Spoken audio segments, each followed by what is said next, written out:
রজবের 27 তারিখ দয়াল নবী মেরাজে যান। আমি পাপী অপরাধী গাইব কি নবীজির শান। ইয়া রাসূলুল্লাহ ইয়া হাবিবাল্লাহ ইয়া রাসূলুল্লাহ ইয়া হাবিবাল্লাহ।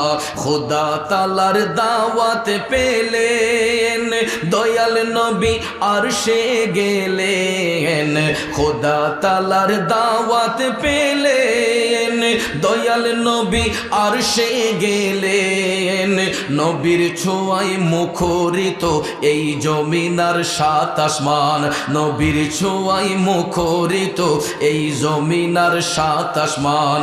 আমি পাপী অপরাধী গাইব কি নবীজির শান।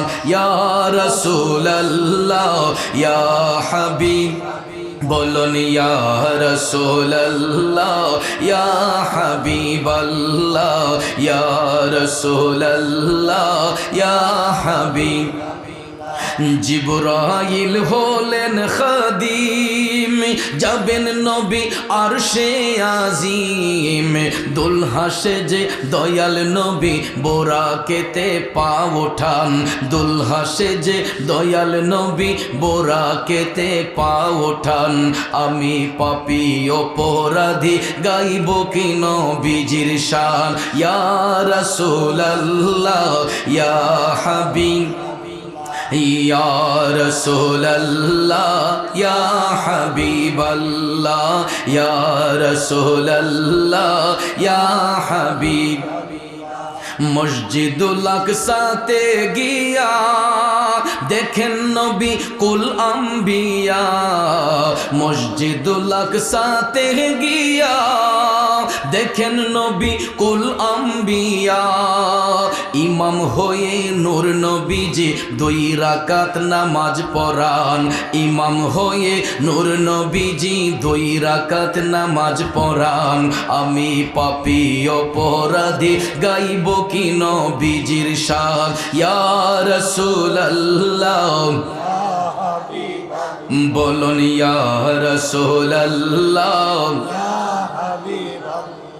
একটা জবানও বন্ধ রাখবেন না, চিৎকার মেরে বলুন আল্লাহু আকবার। আমার বাবাজিরা বন্ধুরা, এই পবিত্র রাত হচ্ছে মেরাজের রাত। আল্লাহ রাব্বুল আলামিন আপন হাবিবের সঙ্গে দিদার করেছেন, সাক্ষাৎ করেছেন। আপনারা বলুন আমার রাসূল কি স্বপ্ন যুগে গেলেন নাকি সশরীরে গেছেন? এটার বাস্তবতা হলো মসজিদুল হারামের কামলিওয়ালা নবী মায়ার নবীকে যখন আল্লাহ পৌঁছালেন, সেখানে সমস্ত আম্বিয়ে কেরামকে হাজির করা হয়েছে, যাতে করে পৃথিবীর কোনো নবী রাসূলও আমার নবীর এই সফরকে অস্বীকার করতে না পারেন। ডকুমেন্টারি আল্লাহ রাব্বুল আলামিন সমস্ত আম্বিয়ে কেরামকে মসজিদুল আকসার মধ্যে এনে হাজির করেছেন। যেই মসজিদুল আকসা দখল করার জন্য আপনারা দেখবেন ইসরায়েলি সৈন্যরা ফিলিস্তিনের উপর হামলা করে একমাত্র মসজিদুল আকসাকে দখল করার জন্য, ঠিক না বেঠে? কিন্তু ভাইয়ের আমার, বন্ধুরা আমার, এই মসজিদুল আকসা রক্ষার জন্য পৃথিবীর কোটি কোটি মুসলমানরা জীবন দিতে প্রস্তুত। কথা কোন ঠিক কিনা? কেননা এই মসজিদের ইমাম ছিলেন আমার রাহমাতাল লিল আলামিন মায়ার নবী, দয়ার নবী। যে সমস্ত আম্বিয়ে কেরামগণ ছিলেন মুক্তাদি, আমার নবী ছিলেন ইমাম। এই জন্য আমার রাসূল এখানে ইমামতি করার কারণে দয়াল নবীকে মেরাজ শরীফে নিয়া 4th আসমানে যাবার পরে আমার নবীজিকে 4টা লকব দান, 3টা লকব দান করা হয়েছিল। এর মধ্যে একটা লকব হলো ইমামুল মুরসালিন। চিৎকার মেরে কোন সুবহানাল্লাহ। সমস্ত আম্বিয়াদের ইমাম আমার মদিনার কামলিওয়ালা নবী, মায়ার নবী, দয়ার নবীর অপেক্ষায় সমস্ত আম্বিয়ে কেরাম মসজিদুল আকসার মধ্যে অপেক্ষমান ছিলেন। রহমাতাল লিল আলামিন মায়ার নবী, দয়ার নবীজি সেখানে যাইয়া সরাসরি ইমামতির মুসল্লায় সমস্ত আম্বিয়ে কেরাম আমার নবীর পিছনে ইক্তেদায়। আর বন্ধুরা আমার, বাবাজিরা, সমস্ত নবীগণ আমার নবীকে মারহাবা মারহাবা ধ্বনি দিয়ে স্বাগত জানিয়েছেন। কারণ আমরা বড়ই ভাগ্যবান, মোদের রসুল আল্লাহর মেহমান, ঠিক কিনা কোন? এখন বলুন ওই নবীর মেরাজ বিশ্বাস করা লাগবে কি লাগবে না? যদি কোরআনকে সত্যবাণী হয়, কোরআন যদি সত্যবাণী হয়, আমার রসুলের মেরাজ সত্য, আমার নবীর এই গমন সত্য, এবং সশরীরে রসুল গিয়েছেন এটা সত্য, আর এটাকে যারা মিথ্যা প্রতিপন্ন করবে এরাই হবে জাহান্নামের অধিবাসী। এই জন্য সূরা আল মাইদায় আল্লাহ রাব্বুল আলামিন 9 নম্বর আয়াতে কারিমার মাধ্যমে একটা সুন্দর ঘোষণা দিয়ে বলতেছেন, বিসমিল্লাহির রহমানির রহিম, ওয়া'দাল্লাহুল্লাযীনা আমানু ওয়া আমিলুস সালিহাতি লাহুম মাগফিরাতুন ওয়া আজরুন আযীম।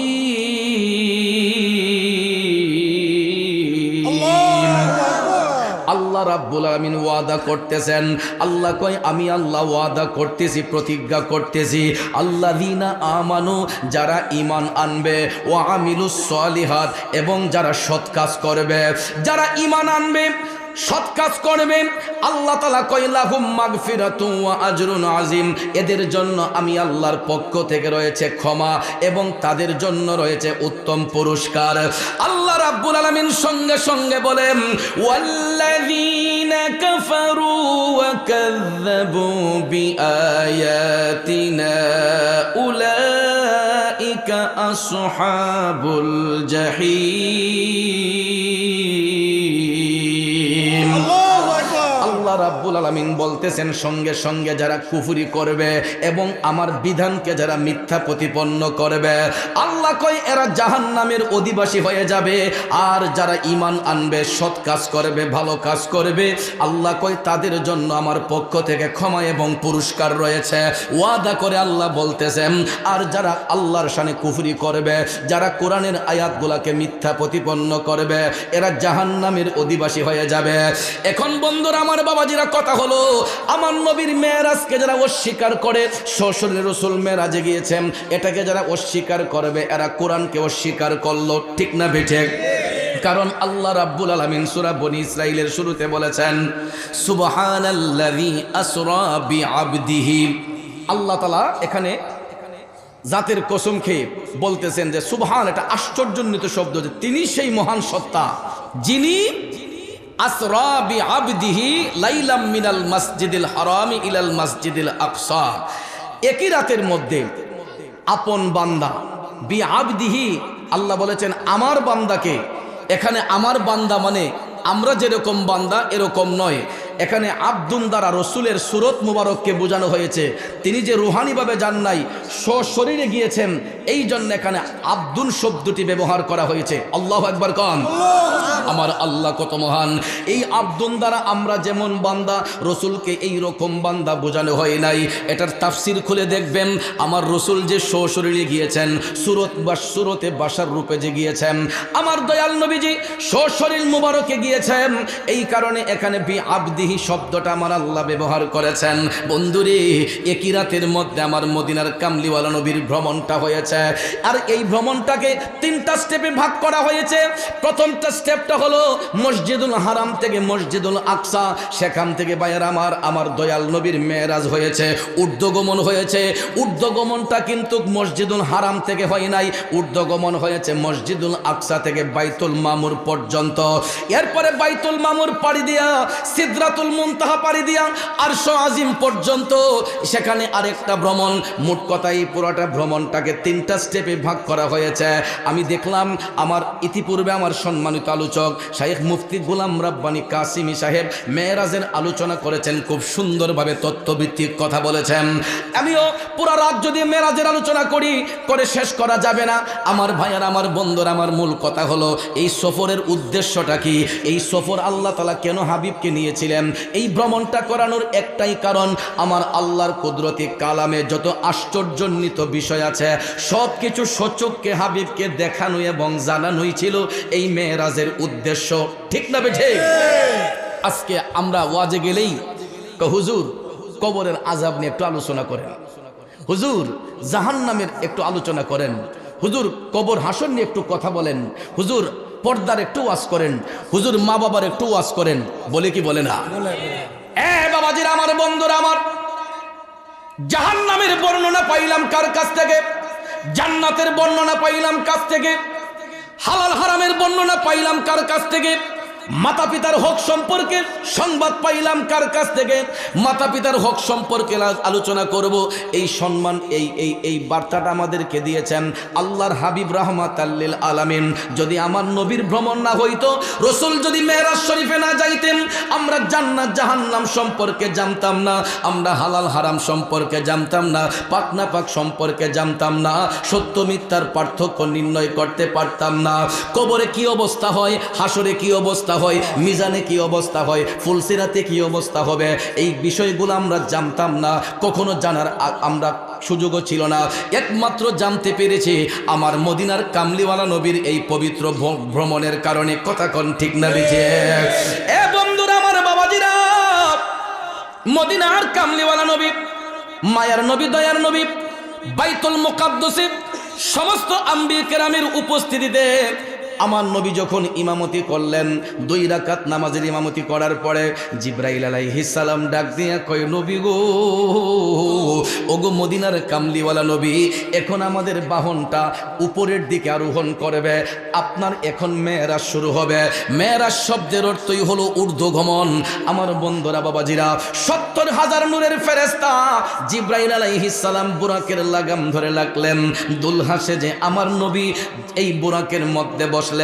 এখন বন্ধুরা আমার, লিফট যেই রকম উপরের দিকে উঠে, আমার মদিনার কামলিওয়ালা নবীকে নিয়ে বুরাক নামক বাহনটা যখন বিদ্যুতের গতিতে উপর দিকে উঠতে লাগছে, উঠতে উঠতে উঠতে প্রথম আসমানের দ্বার কাছে যখন গেল, প্রথম আসমানের দরজার মধ্যে নক করার সঙ্গে সঙ্গে প্রথম আসমানের ফেরেশতা মেহেতের কাবিল তিনি জানতে চাইলেন কে? জিবরাইল বলতেছেন, আনা জিবরাইল, আমি জিবরাইল। তখন ফেরেশতা কাবিল বলতেছে, সাথে কে? কয়, আমার সাথে আছেন রাহমাতাল লিল আলামিন। রাহমাতাল লিল আলামিন নবীর পরিচয় দেওয়ার সঙ্গে সঙ্গে প্রথম আসমানের দরজাটা ওপেন হয়ে গেল, খুলে গেল। রাহমাতাল লিল আলামিন নবী প্রথম আসমানের মধ্যে যখন উঠলেন, উঠার সঙ্গে সঙ্গে মানব জাতির আদি পিতা হযরতে বাবা আদম সফিউল্লাহর সঙ্গে সাক্ষাৎ হয়ে গেল। সুবহানাল্লাহ। প্রথম আসমানের মধ্যে যাইয়া বাবা আদম সফিউল্লাহর সঙ্গে সাক্ষাৎ হলো। হযরতে বাবা আদম আলাইহিস সালাম প্রথম আসমানে ওঠার সঙ্গে সঙ্গে আমার রাসূলকে বললেন, মারহাবা বিন নাবিয়্যিস সালিহি ওয়াল আখিস সালিহি। জুরে কন্যা সুবহানাল্লাহ। আমার মদিনার কামলিওয়ালা নবীকে অভ্যর্থনা জানানোর সঙ্গে সঙ্গে হযরতে বাবা আদম আলাইহিস সালাম বলছেন, নবী গো, আপনার জন্য আমার আল্লাহ এই প্রথম আসমানটা সুসজ্জিত করে রাখছেন। নবী গো, আপনার যা খুশি আপনি তাই দেখতে পারবেন। ইয়া রাসূলুল্লাহ, আমার আল্লাহ তাআলা আপনাকে দেখানোর জন্য জান্নাত এবং জাহান্নামকে সুসজ্জিত করে রাখছেন।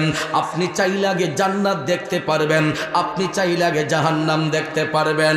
আমার মদিনার কামলিওয়ালা নবী ডাক দিয়া কই, জিবরাইল, আমি জান্নাত দেখব পরে, আগে জাহান্নামটা দেখব। আল্লাহু আকবার।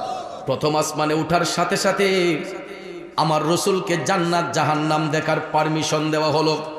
রসুল বললেন, জিবরাইল, আমি জান্নাত পরে দেখব, আগে জাহান্নামে আমার উম্মতকে কি অবস্থায় রাখা হবে এই চিত্রটা আমি আগে দেখতে চাই। জিবরাইল আলাইহিস সালাম নবীজির খাদেম, ইয়া রাসূলুল্লাহ, আপনার মর্জি আল্লাহ কবুল করুক। নবী গো, আপনি যা বলবেন আমি তাই শুনতে রাজি। রসুল বললেন, চলো আগে জাহান্নাম প্রদর্শন করি। আমার মদিনার কামলিওয়ালা নবী প্রথম আসমানে উঠার পরে যখন জাহান্নাম দেখতে যখন যাচ্ছেন, হঠাৎ করে আমার রসুল দেখতে পাচ্ছেন রাস্তার 2 পাশে বৃক্ষরাজি দেখা যায়। একটা গাছের পাতা সবুজ, একটা গাছের পাতা লাল। মদিনার কামলিওয়ালা নবী দেখতেছেন একটা গাছের পাতা সবুজ রঙের, আর একটা গাছের পাতাগুলা লাল আকার ধারণ করে গাছের মরা পাতা যেরকম ঝরে যায়, এই রকম গাছের পাতাগুলা আগুনের মতো লাল হইয়া গাছ থেকে ঝরে পড়তেছে। আমার রসুল বলতেছেন, জিবরাইল, রাস্তার দুই পাশেই বৃক্ষ দেখা যায়, ডান পাশে বৃক্ষ, বাম পাশে বৃক্ষ। এই ডান পাশের গাছের পাতাগুলা সবুজ, বাম পাশের পাতাগুলা লাল কেন? জিবরাইল আলাইহিস সালাম কয়, নবী গো, এই ডান পাশের পাতাগুলা এটা জান্নাতের নিশানা, আর বাম পাশের যেই পাতাগুলা এটা জাহান্নামের নিশানা। ও নবী গো, আপনার উম্মতের মধ্যে যারা জান্নাতি হবে, ইয়া রাসূলুল্লাহ, এদের জান্নাতি পোশাক সবুজ রঙের হবে, জান্নাতি পোশাক সবুজ রঙের হবে। এই জন্য নবী গো, এই সবুজ গাছের পাতাগুলার দ্বারা বোঝানো হয়েছে আপনার উম্মতের মধ্যে যারা ইমানদার হবে, মুমিন হবে, এদের মাথার মধ্যে সবুজ পাগড়ি পরিধান করিয়া সবুজ পোশাক পরিধান করে আল্লাহ তাআলা এদেরকে জান্নাতের মধ্যে প্রবেশ করাবে। আল্লাহু আকবার। আর ইয়া রাসূলুল্লাহ, বাম পাশের যেই পাতাগুলা লাল বর্ণ দেখা যাচ্ছে, নবী গো, এগুলা হচ্ছে জাহান্নামীদের চিত্র। আগুনে পুড়ে যেই রকম লাল হইয়া যায়, এই গাছের পাতাগুলা লাল হওয়ার কারণ হলো নবী গো, আপনার উম্মতের মধ্যে যারা জাহান্নামী হবে, ওই জাহান্নামী ব্যক্তিগুলা এরা আগুনের মতো লাল রঙের পোশাক পরিয়া এরা জাহান্নামী অবস্থান করবে। এই জন্য আব্বাজি, পুরুষ ব্যক্তিদের জন্য লাল কাপড় শোভা পায় না। ঠিক, পুরুষ ব্যক্তিদের জন্য লাল কাপড় শোভা পায় না। আমার যুবক বন্ধুরা, বাবাজিরা, আমাদের দেশে দেখবেন লাল কাপড় পরেন না লোক আছে না নাই? লাল কাপড় পুরুষের জন্য শোভা পায় না। আমার রসুল যখন সাহাবাই কেরামের মাজলিসে বসে আলোচনা করছেন, হঠাৎ করে দেখা যায় লাল রঙের পোশাক পরে এক সাহাবী আমার নবীজির সঙ্গে সাক্ষাৎ করতে আসছেন। আসার সাথে সাথে রসুল ওনার থেকে মুখটাকে আড়াল করে আমার রসুল একটু পিছন দিয়ে দিলেন। সাহাবী লজ্জায় কাতর, নবীজি পিছ দিলেন কেন? তখন মদিনার কামলিওয়ালা নবী বলতেছেন, আপনার গায়ের পোশাকটা আপনার বিবিকে দান করে দিন। আল্লাহু আকবার। আপনার গায়ের পোশাকটা আপনার বিবিকে দান করেন। পুরুষ ব্যক্তির গায়ে লাল কাপড় শোভা পায় না। রসুল বলেছেন উম্মতকে যে আপনি ওই কাপড়টা ফেলে দেওয়ার কথা বলেন নাই, যে এটা আপনার বিবিকে দেন। মহিলারা লাল কাপড় পরতে পারবে, কিন্তু পুরুষের বেলায় লাল কাপড় পরা নিষেধ আছে। কথাটা কি বুঝতে পেরেছেন? কারণ আমার রসুল জান্নাত জাহান্নাম যখন দেখতে যাচ্ছেন মেরাজ শরীফে যাইয়া, জাহান্নামীদের চিত্র লাল রঙের পোশাক পরিধান করে এরা জাহান্নামের আগুনের নিক্ষিপ্ত হয়ে যাবে। এরপরে ভাইয়েরা আমার, বন্ধুরা আমার, আদম আলাইহিস সালামের কাছ থেকে সাক্ষাৎ করে রসুল যখন প্রথম আসমানে জান্নাত জাহান্নাম দেখতে পারমিশন পাইলেন, জাহান্নাম দেখতে আমার নবী যখন প্রবেশ করলেন, জাহান্নামের গেইটে যাওয়ার সঙ্গে সঙ্গে একটা পচা দুর্গন্ধ নবীজির নাক মুবারকে লাগতেছে। আল্লাহু আকবার।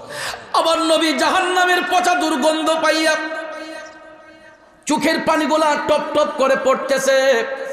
দয়াল নবী আমার জাহান্নামে প্রবেশ করে প্রথমেই কিছু লোক দেখতেছেন, এরা নিজের শরীরের গোশতগুলা নিজে চাবায়া চাবায়া খায়। মানুষ যখন নিজের গোশত নিজে চাবায়া খায়, আমার দয়াল নবী টপ টপ করে কান্না শুরু করে দিলেন। জিবরাইল আলাইহিস সালাম ডাক দিয়া কয়, নবী গো, ও মদিনার কামলিওয়ালা নবীজি, এই লোকগুলো আপনার উম্মতের মধ্যেই একদল লোক দুনিয়ার জমিনে নবী গো, এরা এতিমের সম্পদ গ্রাস করত, হারাম খাইত। ইয়া রাসূলুল্লাহ, এতিমের সম্পদ লুণ্ঠন করত। এতিমদেরকে ঠকানোর কারণে আল্লাহ রাব্বুল আলামিন জাহান্নামীদের জন্য কোনো খাবারের ব্যবস্থা রাখে নাই। ওই জাহান্নামীগুলা পেটের ক্ষুধায় কাতর হইয়া এরা নিজের গোশত নিজেরা ভক্ষণ করে। ও নবী গো নবী, এরা নিজের গোশত খায়া একবার হাড্ডি বের করবে, আবার তাদের শরীরের মধ্যে গোশত আইসা জয়েন্ট হবে, আবার হাড্ডি বের করবে, আবার গোশত জয়েন্ট হবে। এই রকম ভাবে নবী গো, এরা কিয়ামতের আগ পর্যন্ত, হাসরের ময়দান কায়েম হওয়ার আগ পর্যন্ত নিজের শরীরের গোশত নিজে চাবায়া চাবায়া খাইবে। চিল্লায়া কি নাউজুবিল্লাহ বলবেন না? আমার নবী মেরাজ শরীফে যাইয়া প্রথম আসমানে গিয়া জাহান্নাম দেখতে প্রথমে এই দৃশ্য দেখলেন। এরপরে মায়ার নবী বললেন জিব্রাইল আসার একটু ভিতরে যাই। রসুল আর একটু সামনে যাইয়া দেখলেন আরো কিছু কিছু লোক দেখা যায়, এদের পাওগুলা উপর দিকে, মাথাগুলা নিচ দিকে, এবং তাদের মাথার মধ্যে আগুনের তাপ দেওয়া হচ্ছে। মহিলারা চুলায় ভাত রান্নলে যেই রকম ভাতের মগজটা ঠকবক ঠকবক করে আমার বাবাজিরা, ওই জাহান্নামী ব্যক্তিগুলার মাথার মগজটা ভাতের ফেনের মতো ঠকবক করে। আমার নবী টপ টপ করে চোখের পানি মোবারক ছেড়ে কান্দে। জিব্রাইল আলাইহিস সালাম কই নবী গো, এরাও আপনার উম্মতের মধ্যে একদল লোক, এরা দুনিয়ার জমিনে মানুষ হত্যা করত, রক্তাক্ত করত। নবী গো, এরা মানুষের সঙ্গে ঝগড়াঝাটি করত, এরা অবৈধ সম্পদ দখলকারী লোক। আসেন এরকম?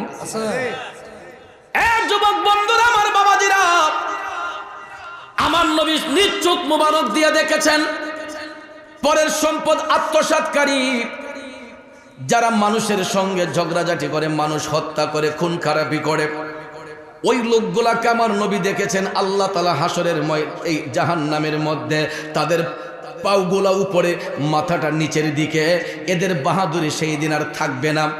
দুনিয়াতে যে বাহাদুরি করছিল, শক্তির বড়াই দেখাইছিল, অহংকার তকব্বরি করছিল, আমাদের দেশে এই জাতীয় কিছু লোক আছে না নাই?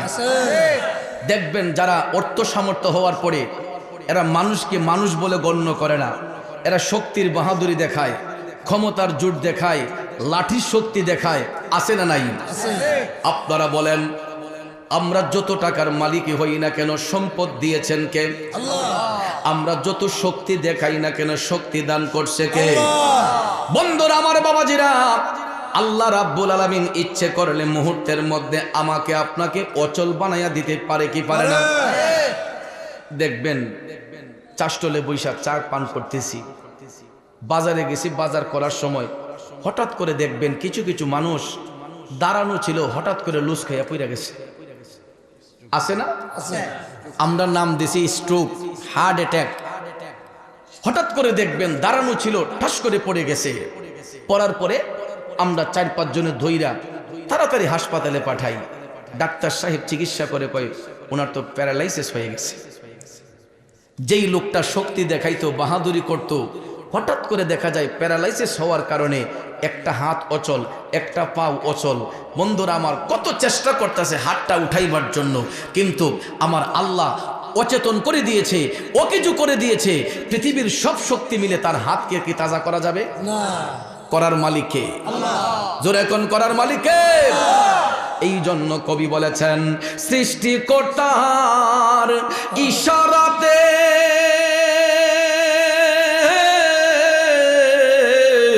যেতে হবে মাটির নিচেতে, আরে চলবে না আর বাহাদুরি, চলবে না আর বাহাদুরি, যাহা করতে দুনিয়ায়, হায়রে যাহা করতে দুনিয়ায়, ওরে দম ফুরাইলে রঙের জলসা যাইব শেষ হইয়া। ঠিক না বেঠিক? জোরে কোন ঠিক না বেঠে? কারণ ভাইয়ের আমার, বন্ধুরা আমার, আমার আল্লাহ সেই আল্লাহ, তিনি ইচ্ছে করলে আমাদেরকে শক্তি দিতে পারেন, ইচ্ছে করলে শক্তিটা কাইরা নিতে পারেন, ইচ্ছে করলে তিনি আমাদেরকে মরণ দিয়ে দিতে পারেন, ইচ্ছে করলে আমার আল্লাহ বাঁচাতে পারে। কথা কোন ঠিক কিনা?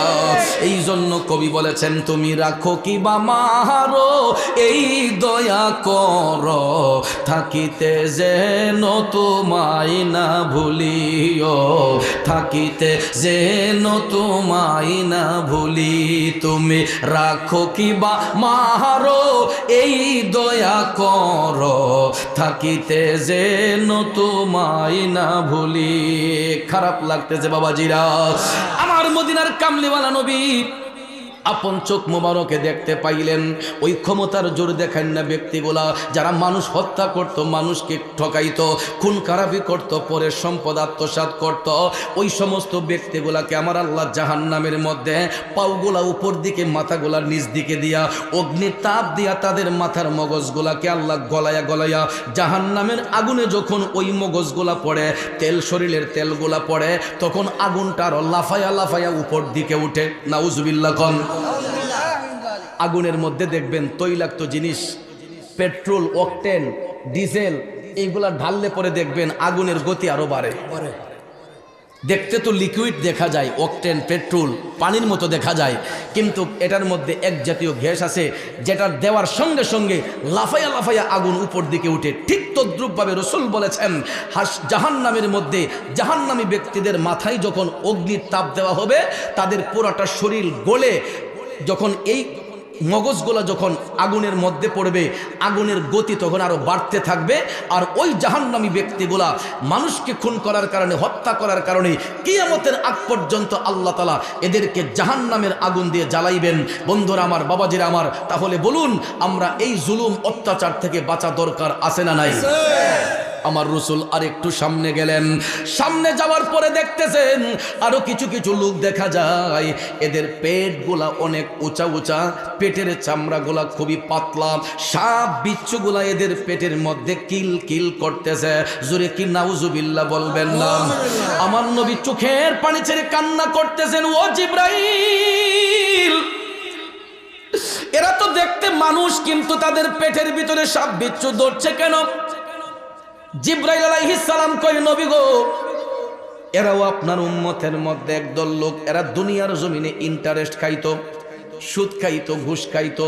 নবী গো, এই হারাম সম্পদগুলা তাদের পেটে যাইয়া এগুলা সাপ বিচ্ছুতে পরিণত হয়েছে। জোরে কোন নাউজুবিল্লাহ। রাতারাতি বড় লোক হওয়ার জন্য আমাদের দেশে দেখবেন এরকম ইন্টারেস্ট খাওয়ার না পিলার আছে না নাই? এদের চোখগুলা দেখবেন, শরীরগুলা দেখবেন যেমন আলগা আলগা ফুলা ফুলা ভাব লাগে। আপনারা দেখবেন যারা সুদকুর, ঘুষখোর, এরা আবার দেখবেন নামাজও বেশি পড়ে। সুদকুর, ঘুষখোর যারা, এরা দেখবেন আবার নামাজও বেশি পড়ে। সমাজের মানুষের কাছে ভালো সাজতে চায়, কিন্তু এরা দেখবেন অন্তরের ভিতরে শুধু আছে শয়তানি। একটু আগে যে আমার ভাই কাশিম সাহেব আলোচনা করেছেন, নামাজের একটা কথা বইলাম। হুসাইনও নামাজ পড়েছেন, ইয়াজিদও নামাজ পড়েছে, কিন্তু উভয়ের নামাজের মধ্যে পার্থক্য আছে না নাই? আব্বাজিরা আমার, বন্ধুরা আমার, পার্থক্যটা হলো হুসাইন নামাজ পড়েছেন আমার নবীর সন্তুষ্টির জন্য, আল্লাহর সন্তুষ্টির জন্য, ঠিক না বেজি? নবী খুশি, আল্লাহ খুশি, নবী বেজার, আল্লাহ বেজার, কথা কোন ঠিক কিনা? এই জন্য আমার আশিকি ভাই লেখছিল, আল্লাহ মানা নবী মানা না, নবী মানলে আল্লাহ মানা হয়, ঠিক না বেটি? এক জগতের বন্ধুরা, সব ধর্মের লোকেরা আল্লাহ এক, এটা বিশ্বাস করেছে। হিন্দু, বৌদ্ধ, খ্রিস্টান, ইহুদি, নাসারা, মুসলমান সবাই আমার আল্লাহ এক, এটা বিশ্বাস করেছে, একবারে নাস্তিক ব্যতীত। কিন্তু সব ধর্মের লোকেরা আমার নবীরে বিশ্বাস করে নাই। এই জন্য ভাইয়ার আমার, হিন্দু, বৌদ্ধ, খ্রিস্টানরা আল্লাহ মানলে, পরকাল মানলে কি হবে, এরা আমার নবীকে মানে নাই। হিন্দু, বৌদ্ধ, খ্রিস্টান কেন, মুসলমানের মধ্যে এজিদ মার্কা কিছু বেঈমান মুনাফিক মুসলমান আছে, আমার নবী মানতে গিয়া তাদের মধ্যে একটু অ্যালার্জি রোগ আছে, আসেনি? এই যে পোস্টারে আমরা নাম দিয়েছি ঈদে মিলাদুন নবী সাল্লাল্লাহু আলাইহি ওয়াসাল্লাম উপলক্ষে মাহফিল, এই ঈদে মিলাদুন নবী কথাটা শুনলেই দেখবেন কিছু কিছু মানুষের শরীরের মাঝে মরিচের মতো জ্বলে, ঠিক না ঠিক? ঈদে মিলাদুন নবী নামটা দেখলেই দেখবেন কিছু কিছু মানুষের জ্বলে। এ বন্ধুরা আমার, বাবাজিরা আমার, নবীর শুভাগমনে আমরা আনন্দে মাতোয়ারা হইয়া জশ্নে জুলুস ঈদে মিলাদুন নবী পালন করি, কিন্তু দেখবেন এজিদ মার্কা মুনাফিকরা নবীর আগমনে এরা বেজার হয়, খুশি হয় না। এরা কই কিসের ঈদে মিলাদুন নবী, কথা কোন ঠিক না ঠিক? কিসের জশ্নে জুলুস, এটা নাকি বেদাত, এটা নাকি শিরিক। এই জন্য কবি নজরুল বলেছেন, রসুলের অপমানে যদি কাঁদে না তোর মন, মুসলিম নয় মুনাফিক তুই রাসূলের দুশমন। ঠিক কিনা? আমার নবীর অপমানে যদি কারো দিল কাঁপে না, সে যদি মুনাফিকদের সঙ্গ নেই, বুঝতে হবে সেও মুনাফিক। কথা কোন ঠিক কিনা? 1 কোটি মুনাফিক যদি এক পাল্লায় হয়, একটা মুমিন যদি এক পাল্লায় হয়, আমার রসুল বলেছেন একটা মুমিনের পাল্লাই আমার আল্লাহ ভারী করবে। এটার বাস্তবতা হলো কারবালার ময়দানে ইমাম হুসাইন তিনি যখন 10ই মুহররমে মহান আশুরার দিনে 72টা তীরের আঘাত, 34টা বল্লমের আঘাত, 41টা তরবারির আঘাত ইমাম হুসাইনের শরীর মোবারকের মধ্যে। এ যুবক বন্ধুরা, আমার বাবাজিরা, রক্ত মোবারক গোলা সঞ্চার হচ্ছে, টপ টপ করে পড়তেছে। আকাশ কান্দে, বাতাস কান্দে, গাছ বৃক্ষ তরুলতা থেকে রক্তের ফুটাগুলো টপ টপ করে পড়তেছে। ইমাম হুসাইন কারবালার ময়দানে শুয়ে আছেন। হঠাৎ করে দেখা যায় আসরের নামাজ যখন হই, আসরের আজান যখন হইল, আসরের আজানটা শুনিয়া ইমাম হুসাইন রক্তমাখা শরীর মুবারক নিয়ে উঠে দাঁড়াতে পারেন না। এরপরও তিনি চেষ্টা করতেছেন নামাজটা পড়তে পারেন কিনা। আল্লাহর মহব্বতে, নবীর মহব্বতে হুসাইন নামাজ পড়ার প্রিপারেশন নিলেন। ওই সময় দেখা যায় পাপিষ্ট সীমার ইবনে জিয়াদ হাওলা বিন ইয়াজিদ আইসা ইমাম হুসাইনের বুক মোবারকের মধ্যে বৈশা কয়, হুসাইন, ও হুসাইন, তোমাকে এই সুযোগ দেওয়া হবে না। ইমাম হুসাইন ডাক দিয়া কয়, আরে জাহেলের দলেরা, এ জালিমের দলেরা, আমারে আসরের নামাজটা পড়ার সুযোগ দে। কয়, না না না না, তোমার দেহ থেকে কেল্লা আলাদা করে আমরা গিয়ে আসরের নামাজ পড়বো। কথা বুঝেন নাই? এজিদের গোষ্ঠীরা ইমাম হুসাইনকে কয়, হুসাইন, তোমার দেহ থেকে কেল্লা আলাদা করে আমরা গিয়ে আসরের নামাজ পড়বো। আরো জোরে কোন নাউজুবিল্লাহ। তাহলে হেরাও নামাজি, হুসাইনও নামাজি, নামাজি নামাজি পার্থক্য আছে না নাই? এই জন্য যুবক ভাইয়েরা আমার, কথাটা বোঝাবার জন্য বললাম, সব নামাজিরা মুমিন নয়, সব নামাজিরা মুমিন নয়। কারণ আলালা ঈমান আলিমাল্লাহ মুহাব্বাত আলাহু, যার অন্তরে ঈমান নাই তার মধ্যে কিছু নাই, যার মধ্যে ঈমান নাই, নবীর মহব্বত নাই, তার মধ্যে কিছুই নাই। কথা কোন ঠিক কিনা? নবীর মহব্বত অন্তরে না রাখা সারাদিন যদি নামাজ পড়েন, ওই নামাজ দিয়ে আত্মায় শান্তি আসবে না। এই জন্য ভাইয়ের আমার রসুল দেখেছেন, সুদকুর ঘুষকুর যারা যারা হারাম খায়, এরা দেখবেন একটু নামাজি হয় বেশি। ঠিক না বেঠি? মানুষের কাছে বোঝায় এরা বালা মানুষ, তলে দেখলাম এরা খালি গাছ কাটে, দুর্নীতি করে, মানুষের দিলে আঘাত করে। কথা কোন ঠিক না বেঠি? এই জন্য কবি বলেছেন, মন ভাঙ্গে না মসজিদি ভাঙ্গে, ভাঙ্গে আমার আল্লাহর ঘর, ভাঙ্গে আমার আল্লাহর ঘর, মন মন্দিরে আল্লাহর বাড়ি, ব্যথা দিস না তার ভিতর। ঠিক না বেঠি?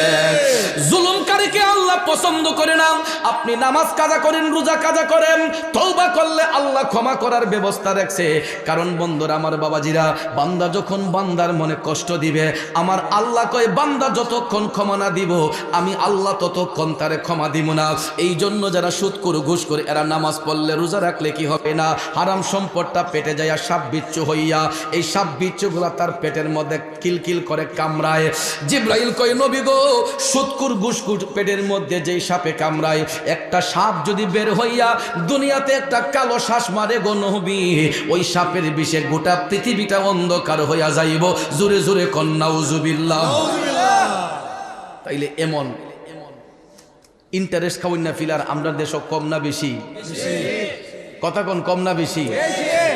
এরা দেখবেন খাইতে খাইতে তাজা হইয়া যায়, খাইতে খাইতে তাজা হইয়া যায়, এরপরে দস্তখত দিলে কলম ভাঙ্গা যায়। আসেনি এমন? টাকা হইলে কি হইব, শিক্ষা অর্জন করে নাই। তো এমন একটা ইন্টারেস্ট খাওয়াই না ফিলার, সে গ্রামের অনেক বড় সর্দার, ইন্টারেস্ট খাইতে খাইতে, সুদ খাইতে খাইতে কলম সাইন দিতে পারে না, কলম যেটা কয় আর কি। টাকা পয়সা হয়েছে নি, বড় গেট দিয়া বাড়ি টাড়ি বানাইছে, টাকাওয়ালা হইছে। অহন তার ছেলে মেয়েও কিছু উপযুক্ত হইছে। এখন একটা মেয়ে যখন উপযুক্ত হইছে, কয়, আমার মেয়ের চাকরি আনজামাই ছাড়া, শহরও ছাড়া বিয়া দিতাম না। ঘটক যখন আসছে, কয় শহরও চাকরি করতে হইব। তো উকিলও তো ঘটকও বেশি পড়ালেখা জানে না, তো এক বিয়ার আলাপ লইছে। আয়া কয় ভাই সাহেব জামাই একটা পাইছি চাকরিয়ান শহর। কয় কি করে? Night guard. কি গার্ড? Night guard. এখন তো গটকরে ধরে লেছে আঞ্জাদা। কয় বাবা তুই আমার বাপ লাগস।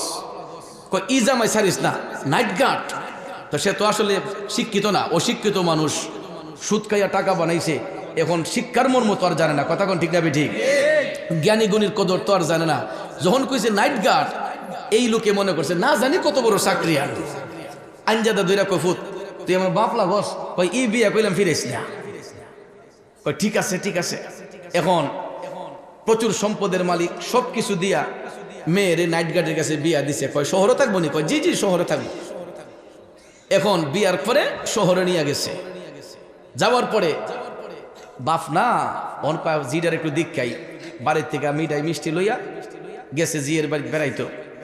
গিয়া দেহে বিল্ডিং এর নিচতলায় ছোট্ট একটা রুমের ভিতরে এরা জামাই বোথা হে। ওহন গেছে যে জির দেখতো, গিয়া দেহে রাত্রেবেলা জির জামাই করো নেই। কয় বুঝছি আমার জামাই মনে কোনো কাজে বাহিরে গেছে। কয় চা সহালে দেহ হইব না।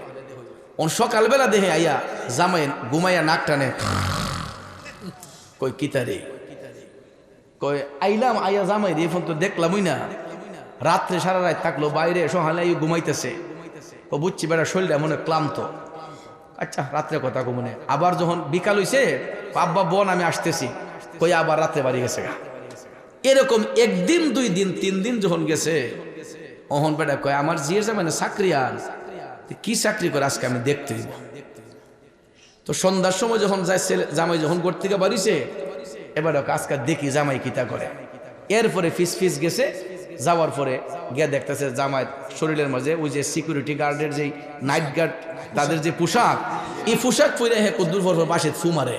আর রাত যত গনায় আত্মা কয় এই খবর দো। হ্যাঁ কিতারে আমার জামাই না বলে নাইট গার্ড, এটা দি ফারাদার। হ্যাঁ এটা দি ফারাদার। ইটা তো দুই সাইডটা আমার বাড়িতে রাখছি। দৌড় দাইছে গরো আইয়া কয় জি গো কাম কি করলাম? কয় আমার জামাই না বলে নাইট গার্ড। কয় জি আব্বা আপনার জামাই তো নাইট গার্ড। কবিটা আমি তো বলছি না জানি কত বছর। কয় না আব্বা নাইট গার্ড মানে নৈশ প্রহরী, রাত্রের ফারাদে আপনার জামাইয়ে কোম্পানির সিকিউরিটি এনো ফারাডারা দে, ওইটা রাত্রে প্রহরী দার চোর চোরটা যদি নাই বেটা হারাতে ফিরে আসে। আই হাই রে কিতা করলাম রে। কই যদি ফারাদার, তার মানে যে যেমন কর্ম করবে এই কর্মের ফল সে দুনিয়াতেই ভোগ করবে। কথা কোন ঠিক না বেঠে? কারণ তার এর চাইতে বেশি পাওনা তার নসিবে আর কিছু নাই। কথা কোন ঠিক না বেঠে? কারণ সম্পদগুলা যদি হালাল ভাবে আসতো, সে যদি জ্ঞানী গুণী লোক হইতো, তাইলে এটার মর্ম সে বুঝতো। হারাম খাওয়ার কারণে আমার আল্লাহ তারে এমন শিক্ষা দিছে, সম্পদশালী হইলে কি হইব, সেই যেই জায়গার মানুষ ছিল আল্লাহ তারে সেই জায়গার মধ্যে আনছেনি। এই জন্য যুবক বন্ধুরা আমার বাবাজিরা, হারাম খাওয়া ছাড়তে হবে। তিন বেলা না খাইয়া প্রয়োজন হলে এক বেলা খাইব, তারপরে যাতে আমাদের খাবারগুলা হালাল হয়। আমার নবী ওই সুৎকুরদেরকে জাহান্নাম দেখতে যায় দেখলেন, এদের পেটগুলা উঁচা উঁচা, পেটের চামড়া খুবই পাতলা, সাপ বিচ্ছু তাদের পেটে কিলকিল করে। এরা হারাম খাইতো, মানুষের মনে কষ্ট দিত। এই জন্য ওই সম্পদগুলা খাওয়ার কারণে এটা সাপ বিচ্ছুতে পরিণত হয়েছে। বন্ধুরা আমার বাবাজিরা, এইরকম আলোচনা করলে হয়তো আপনাদের অনেকের কাছে তিক্ততা লাগবে, কিন্তু আল হাক্কু মুররুন, সত্য কথা তিতা লাগবে, সত্যটা বলতে হবে। বন্ধুরে বন্ধু, এবার দয়াল নবী আরেকটু সামনে গেলেন, যাই এবার দেখতেছেন মহিলাদের আযাবের দৃশ্য। শুধু পুরুষের নয়, আমার রসুল আরেকটু সামনে গিয়ে দেখতেছেন কিছু কিছু নারী দেখা যাচ্ছে, এদেরকে জিহ্বার সাথে পেরাক দিয়ে ঝুলাইয়া আল্লাহ তাআলা শাস্তি প্রদান করতেছেন। এটা মেরাজ শরীফে গিয়ে আমার রসুল প্রথম আসমান যখন দেখতে গেলেন, আমার দয়াল নবী দেখতেছেন জাহান্নামে কিছু কিছু নারীদেরকে জিহ্বার সাথে পেরাক দিয়ে ঝুলিয়ে শাস্তি প্রদান করা হচ্ছে। দয়াল নবী টপ টপ করে চোখের পানি মোবারক ছেড়ে কাঁদছেন। জিবরাইল আলাইহিস সালাম কয়, ইয়া রাসূলুল্লাহ, এই নারীগুলা আপনার উম্মতের মধ্যেই একদল নারী, এরা তাদের জবান দিয়া তাদের আপন স্বামীকে গালিগালাজ করত, এরা পরনিন্দা করত, চুগলখড়ি করত। এমন অসৎ নারী আমাদের সমাজে আসেনি? স্বামীকে অকাত্য ভাষায় গালিগালাজ করে, আছে না? তারপরে দেখবেন এই বাড়ির ঝগড়া ওই বাড়িতে নিয়ে লাগায়। এরকম কিছু ফ্রি সাংবাদিক আছে না? এগুলা কিন্তু টাকা লাগে না, এরা এই সাংবাদিকরা এমনি প্রচার করতে পারে। কথা কোন ঠিক না ঠিক? ইগোরো পান খাইয়া সুনটাকে খাই আরেকবারই, আপনার ঘরে নিব পান, আরেক ঘরে গিয়ে খাইব সুন, গিয়া কইব কি লাগো শাশি শুনছনি এরা ঘরে কি তুইছে, কয় কিতা, কয় তো তার বউরে 3 কথা কয়ে লিছে। অথচ কিন্তু এই ঘরের সংবাদ কিন্তু কেউ জানে না। কিন্তু আমাদের ফ্রি সাংবাদিক যারা আছে এরা দেখবেন মুহূর্তের মধ্যেই, মোবাইল লাগে না, এই সাংবাদিকরা দেখবেন মুহূর্তের মধ্যে খবর একবারের থেকে আরেকবারে, একবারের থেকে আরেকবারে পৌঁছে গেছে। কথা কোন ঠিক না বেঠে? যুবক ভাইয়ার আমার মদিনার কামলিওয়ালা নবী জাহান্নামে যায় দেখলেন ওই সমস্ত নারীদেরকে যারা স্বামীকে গালিগালাজ করে, এদের জিহ্বার সাথে পেরাক দিয়া ঝুলাই আমার আল্লাহ শাস্তি প্রদান করছে। এই জন্য বাজিতপুর নোয়াপাড়ার মা বোনরা যারা আলোচনা শুনছেন গো, বিনয় করে বলবো আপনারা অনেকেই হয়তো স্বামীর ঘর করতেছেন, আজকের পর থেকে কোনোদিন স্বামীকে গালিগালাজ করা যাবে না, স্বামীর সাথে বিয়াদবি করা যাবে না, চুগলখড়ি করা যাবে না। কারণ মাগো এই সমস্ত চুগলখড়ি মহিলাদেরকে আমার দয়াল নবী জাহান্নামে দেখেছেন, তাদেরকে জিহ্বার সাথে পেরাক দিয়ে ঝুলিয়ে শাস্তি প্রদান করা হচ্ছে। শুধু তাই নয় বন্ধুরা আমার, দয়াল নবী আর একটু সামনে গিয়া দেখতেছেন আরো কিছু কিছু নারী দেখা যায় এদের পাওগুলা উপর দিকে, মাথাগুলা নিচ দিকে, এবং তাদের মাথার মধ্যে আগুনের তাপ দেওয়া হচ্ছে। দয়াল নবী কান্দে, জিবরাইল আলাইহিস সালাম কয় নবী গো, ওই নারীগুলাও আপনার উম্মতের মধ্যে একদল নারী, এরা দুনিয়ার জমিনে তাদের স্বামীর অনুমতি ছাড়া ঘর থেকে বের হতো। নাউজুবিল্লাহ, আসেন এরকম? স্বামীর কোনো অনুমতি এরা প্রয়োজন মনে করে না, স্বামীর অনুমতি ছাড়া ঘর থেকে বের হয়। এমন কিছু দুষ্ট নারী আছে না? অনেক সময় ভদ্রলোক চাকরিতে থাকে, ব্যবসাতে থাকে, দেখা যায় বাড়ির বাহিরে থাকে, দেশের বাহিরে থাকেন, অনেক সময় দেখা যায় তাদের অনুমতি ছাড়া কিছু কিছু নারী আছে, এরা অহরহ হাট বাজারে যায়, বিভিন্ন জায়গায় গিয়ে ঘোরাফেরা করে, অবৈধ মেলামেশা করে। আছে না নাই? একটা কথা এখান থেকে শিখে রাখেন, বিবাহিত মহিলা ছাড়া অবিবাহিত যারা যারা বাবার ঘরে থাকেন, সাবালিকা মেয়েগুলা, তারা যখন ঘর থেকে বের হবে তখন মা বাবার অনুমতি নিয়ে বের হতে হবে। স্কুলে যাক, কলেজে যাক, ভার্সিটিতে যেখানেই যাক, মা বাবার অনুমতি সাপেক্ষে ঘর থেকে বের হবে। কিন্তু একটা মেয়ের যখন বিবাহ হয়ে যাবে, সে যখন তার স্বামীর অধীনে হয়ে যাবে, এটা মনে রাখবেন, মেয়েগুলা, সাবালিকা মেয়েগুলা তার স্বামীর অর্ধাঙ্গিনী। অর্থাৎ দেখেন অনেক সময় দেখবেন আপনার বাড়ি বাজিতপুর হতে পারে, আপনার ম্যাডামের বাড়ি হবিগঞ্জে হবে, কিন্তু শরীয়তের বন্ধন হওয়ার কারণে সে দেখা যায় আপনার দেহের অর্ধাঙ্গিনী হয়ে গেছে। আপনার এলাকার ভিতরেই দেখেন, আপনার বাড়ি হয়তো মাইসপাড়া, আপনার ম্যাডামের বাড়ি দিলালপুর, দুইজন দুই ডেগের ভাত খেয়ে বড় হয়েছে, কিন্তু শরীয়তের বন্ধন যখন হয়েছে আপনাদেরকে এত কাছে নিয়ে আসলো, দেখা যায় তাদের বিছানা এক হয়ে গেছে, বালিশ এক হয়ে গেছে, বেডরুম এক হয়ে গেছে। কথা কোন ঠিক না ঠিক? শরীয়ত বৈধ করার কারণে। এই জন্য স্বামীর অর্ধাঙ্গিনী তার স্ত্রী, স্ত্রী যখন ঘর থেকে বের হবে অবশ্যই অবশ্যই তার স্বামীর অনুমতি নিয়ে বের হতে হবে, এবং স্বামী যা পছন্দ করে সেটাকে গ্রহণ করতে হবে, স্বামীর পছন্দটাকে অবশ্যই মেনে নিতে হবে। কিন্তু আমাদের দেশে দেখবেন কিছু কিছু নারী আছে, স্বামী যদি পছন্দ করে একটা জিনিস আনে, দাম দিয়ে আনলো, দেখবেন এটা দিক কেজার আমার কথা কোন ঠিক না বেটি? বইয়া সাহেবের দোকান থেকে এত সুন্দর কাপড় টানছে বেটা কিনা, 2000-4000 টাকা আনছে, কত সুন্দর শাড়ি আইনা দোকানও রাখছে, বইয়া এই বস্ত্র বিতানের মধ্যে আনছে বাজিতপুর থেকে, আইনা ম্যাডাম ডেকেছে এটা 4000 টাকা আনছি, এটা দিক কই, কয় আমি এটার যোগ্য, কয় এটা একটা কাপড় হইল। এমন কিছু নারী আছে না নাই? আমার যুবতী বোন যারা আছেন, স্বামীর ঘরে আসছেন, আপনার স্বামী যদি একটা জিনিস পছন্দ করে নিয়ে আসে, আপনার যদি এটা পছন্দ নাও হয়, আপনার স্বামীর মন খুশি করার জন্য আপনি কাপড়ে ধরে বলতে হবে যে মাশাআল্লাহ অনেক সুন্দর, আপনার চয়েস সেই রকম। দেখবেন আপনার স্বামীর খুশিতে যখন আপনি খুশি হবেন, আপনার স্বামীর পছন্দের জিনিসটা দেখে আপনি যখন খুশি হবেন, ওই স্বামী দেখবেন আরেকদিন আপনাকে সাথে নিয়ে একটা জিনিস ক্রয় করবে। স্বামীর ভালোবাসা আপনার প্রতি আরো বেড়ে যাবে। কথা কোন ঠিক না ঠিক? আর যখন কইবেন তখনই শেষ। কথা কোন ঠিক না ঠিক? এই জন্য আমার রাসূল জাহান্নামের মধ্যে দেখলেন ওই সমস্ত নারীগুলা যারা স্বামীর অনুমতি ছাড়া ঘর থেকে বের হয়, ওই নারীগুলাকে জাহান্নামী আমার আল্লাহ পাওগুলা উপর দিকে মাথাটা নিচ দিকে দিয়া তাদেরকে শাস্তি প্রদান করছে, কারণ হলো এরা স্বামীর অনুমতি ছাড়া ঘর থেকে বের হতো। বন্ধুরা আমার, বাবাজিরা, এইরকম ভাবে শুধু জাহান্নামের বর্ণনা যদি দিতে যাই পুরাটা রাত চলে যাবে, জাহান্নামের বর্ণনা কইরা শেষ করা যাবে না। আমার রসুল এইরকম অহরহ জিনিস জাহান্নামের মধ্যে দেখতে পাইলেন। তারপরে দয়াল নবী আমার জান্নাত দেখার জন্য যখন প্রবেশ করলেন, জাহান্নাম থেকে জান্নাত দেখার জন্য আমার রসুল যখন প্রবেশ করলেন, জান্নাতের গেইটে আসার সঙ্গে সঙ্গেই আমার নবীর নাক মোবারকের মধ্যে এত সুন্দর জান্নাতি খুশবু আইসা লাগতেছে। আমার দয়াল নবী জান্নাতি খুশবু পাইয়া মুস্কি মুস্কি হাসতেছেন। আমার নবী জান্নাতি খুশবু পাইয়া মুস্কি মুস্কি হাসতেছে।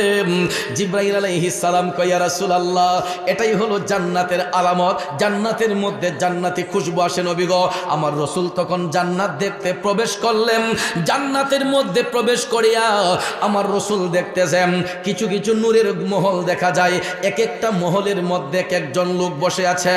আমার নবী মুস্কি মুস্কি হাইসা বলতেছেন, ও জিবরাইল, এই লোকগুলা কারা? এত সুন্দর সুন্দর খাবার খাইতেছে, এত সুন্দর সুন্দর ঘর দেখা যাচ্ছে, এইগুলা কি জিবরাইল?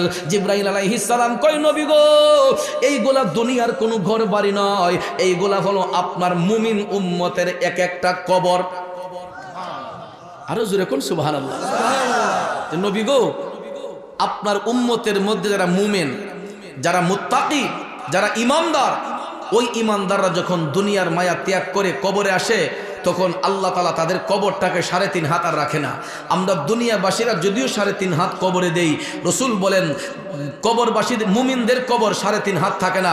আমার আল্লাহ ওই মুমিনদের কবরগুলোকে 70 গজ প্রসারিত করে এক একটা মুমিনের কবরকে এক একটা নূরের মহল বানাইয়া দেয়। সুবহানাল্লাহ।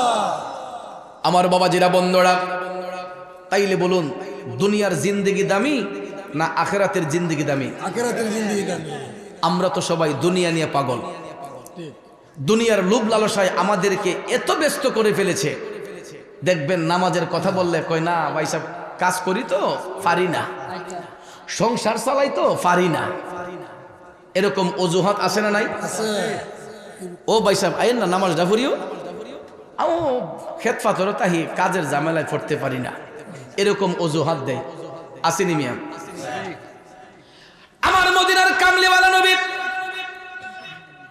আরেকটু সামনে যাইয়া জান্নাত দেখতে গিয়া দেখতেছে কিছু কিছু সুন্দর সুন্দর নুরানি চেহারার অধিকারী কিছু কিছু লোক দেখা যায়।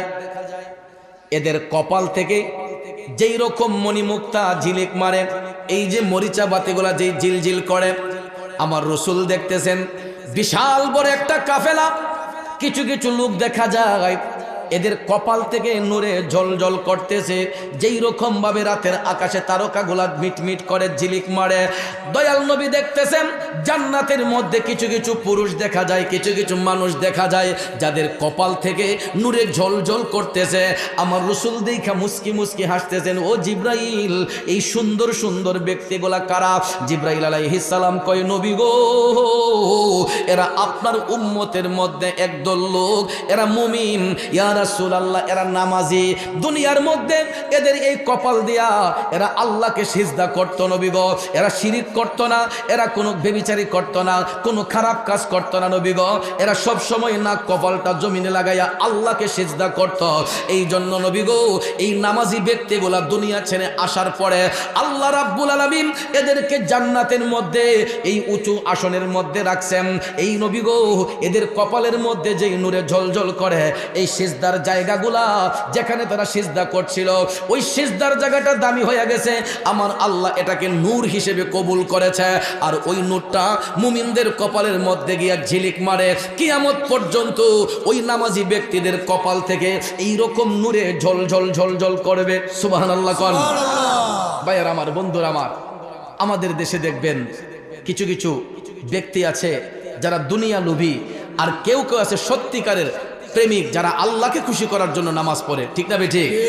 আর দেখাই না নামাজি আমাদের দেশে অভাব নাই, কিন্তু আল্লাহ পাবার জন্য আল্লাহর সন্তুষ্টির জন্য যারা নামাজ পড়বে ওই সমস্ত মুমিন ব্যক্তিগুলাকে আমার আল্লাহ জান্নাতের মধ্যে প্রবেশ করাবে এবং তাদের কপালে নূরে ঝলঝল করবে।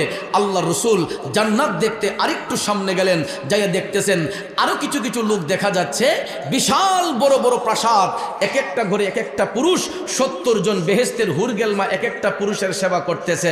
রসুল মুস্কি মুস্কি হাসতেছেন। জিব্রাইল বলতেছেন, নবী গো, এরাও আপনার মুমিন উম্মতের মধ্যে একদল, এরা দুনিয়ার জমিনে তাদের যৌবনটাকে হেফাজত করেছে। কি হেফাজত করছে? যৌবন হেফাজত করছে। 12 বছর থেকে 40 বছর পর্যন্ত নারী পুরুষের মধ্যে যৌবনের একটা উন্মাদনা থাকে, ঠিক না বেঠিক?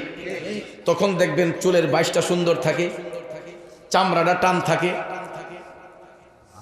চামড়াটা সুন্দর থাকে, হাসিটা সুন্দর থাকে, মুখ ভর্তি দাঁতগুলো আছে, কত সুন্দর সুঠাম দেহের অধিকারী, কথা কোন ঠিক না বেঠিক? তখন এই যৌবন পায়া কিছু কিছু যুবক যুবতী দেখবেন এরা দুনিয়াটারে দুনিয়া মনে করে না, মনে করে যে এই দুনিয়াটাই মনে তাদের জন্য চিরস্থায়ী। কিছু কিছু বদ নজরের মানুষ আছে দেখবেন, এরা রূপ যৌবন পাইয়া এরা দেখবেন জিনার কাজে লিপ্ত হয়, ব্যভিচারিতে লিপ্ত হয়। আবার কিছু কিছু মুমিন বান্দা আছে যারা দেখবেন কারো দিকে কোনো কুদৃষ্টি দেয় না, কারো দিকে কোনো কুদৃষ্টি দেয় না। এরা যৌবন হেফাজত করেছে। এরা রাস্তা দিয়ে চললেও কোনো অশ্লীলভাবে কেউ চলাফেরা করলে তাদের দৃষ্টিটাকে নত করে ফেলেছে, চোখটাকে বন্ধ করে ফেলেছে। এই রকম যৌবনটাকে যারা হেফাজত করেছে, সঠিক কাজে ব্যয় করেছে, ওই মুমিন ব্যক্তিদের জন্য দুনিয়া ছেড়ে যাবার পরে আল্লাহ রাব্বুল আলামিন জান্নাতে এক একটা পুরুষের জন্য 70 জন বেহেশতের হুরগেলমা তৈয়ার রেখেছেন তাদের সেবা করার জন্য। জুড়ে কোন সুবহানাল্লাহ। আমরা একটা দুনিয়াতে সুন্দর মেয়ে দেখলে কই বাপরে যেই সুন্দর, ঠিক না বেঠিক? আর জান্নাতি হুরদের বর্ণনা করতে গিয়ে রসুল বলেছেন যে জান্নাতি হুরদের নূরের ঝলকটা, তাদের চেহারাতে যে নূর ঝলকে, এই নূরের ঝলকটা যদি পৃথিবীর কোনো পুরুষ দেখতো তাহলে সে সঙ্গে সঙ্গে অজ্ঞান হয়ে যেত। এত উত্তম রূপ, এত উত্তম সৌন্দর্য আল্লাহ তাদেরকে দান করেছে। রসুল বলেছেন দুনিয়াবাসীরা যদি বেহেশতি হুরদের নূরের ঝলকটা সামান্যতম দেখতো তাহলে এরা বেহুশ হয়ে যেত, অজ্ঞান হয়ে যেত। কিন্তু আজকে দেখবেন আমরা অমুকের মেয়ে তমুকের মেয়ে, একটু টল ফিগার লম্বা সুন্দরী হওয়ার কারণে 10-20টা ফুলাফান গিয়া মাসির মতো বন বন করে, আহারে যদি ফাইতাম রে, ঠিক না বেঠে? অনেক সময় দেখবেন ফাঁস লাগাইলাই, এই লাগাইলাই, সেই লাগাইলাই, যদি ফাইতাম রে, নাউজুবিল্লাহ কম।